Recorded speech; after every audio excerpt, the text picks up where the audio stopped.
Hi, I'm Dr. Lloyd Corder. Welcome to Nonverbal Communication. This is going to be a brief overview of the course.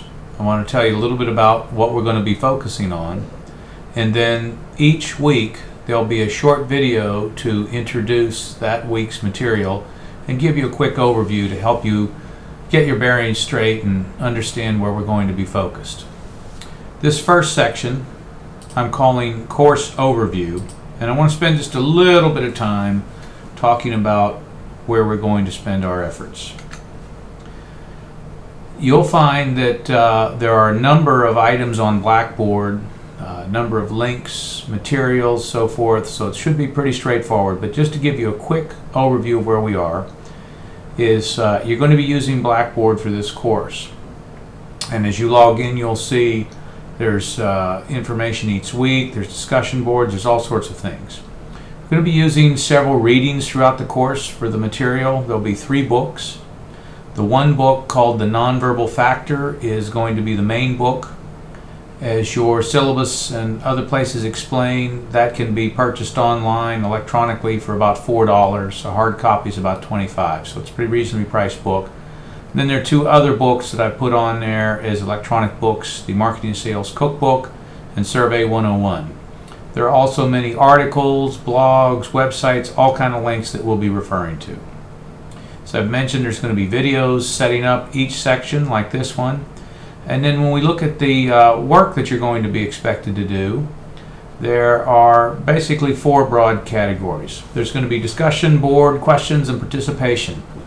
Each week we will put up 1 or 2 questions, and you're expected to participate with substantive comments. That means not just say things like good idea or nice point, but actually have read the material and try to contribute thoughtful, insightful suggestions, so that as we move forward, we're really trying to learn and understand the material as much as interact with each other.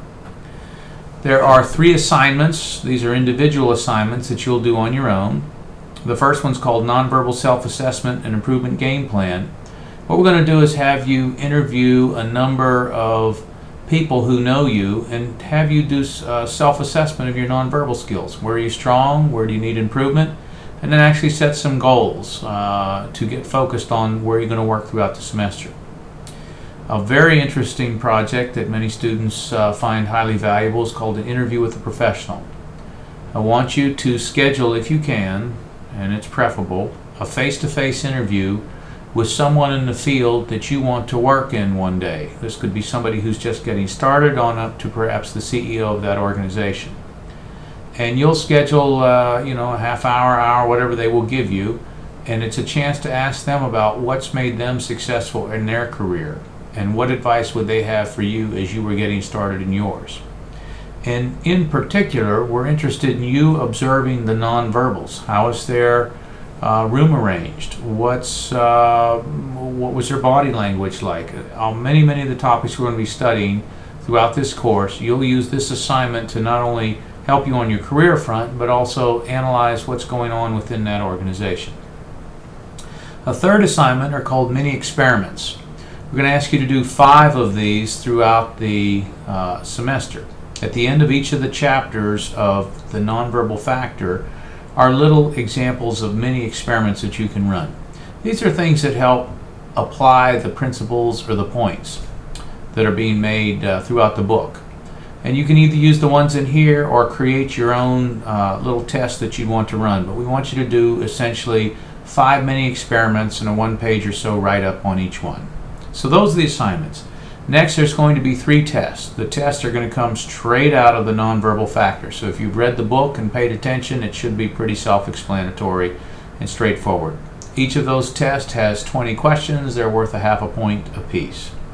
And then finally, probably the most important project throughout here, and one that, again, students find very, very helpful, is something called the Client Team Project. And what that is you're going to find a real organization with a real problem. And this could be a school, it could be a restaurant, it could be somebody that's trying to put a training program together, it could be a nonprofit organization, it might be a club or a group that you're involved in, and you're going to propose a plan, a work plan, on how you're going to assess something from a nonverbal standpoint, whether it's the room arrangement or their brochure, their website, or what have you, and there's all sorts of suggestions and directions in some of the detailed material on the website. But you're going to suggest and do some sort of quantitative or qualitative process, some sort of primary, secondary research, if you will, and basically make a set of recommendations that you'll write up as a paper that would be essentially presented to your client. There'll be check-in points as we go and beyond the proposal, and we'll give a chance to give some interaction and some feedback as we go. But it's a real-world project. This isn't just another assignment or a piece of homework. This is something you're doing for a real organization that should matter. So we want you to take this very, very seriously. And again, you'll be working with a handful of other folks. So that's a quick overview of some of the kinds of things that we're going to be doing in nonverbal communication. I'm very pleased to be helping you and teaching this course. This course was taught for many years at the University of Pittsburgh by a fellow by the name of Dr. Donald Egolf. And he, along with Sandra Chester, wrote the book, and she's also taught this course as well. But Dr. Egolf passed away recently, and I was asked if I would take this course. I had studied with him some years ago, and he was a good friend and mentor.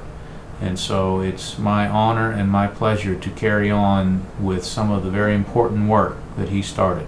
So, welcome to Nonverbal Communication.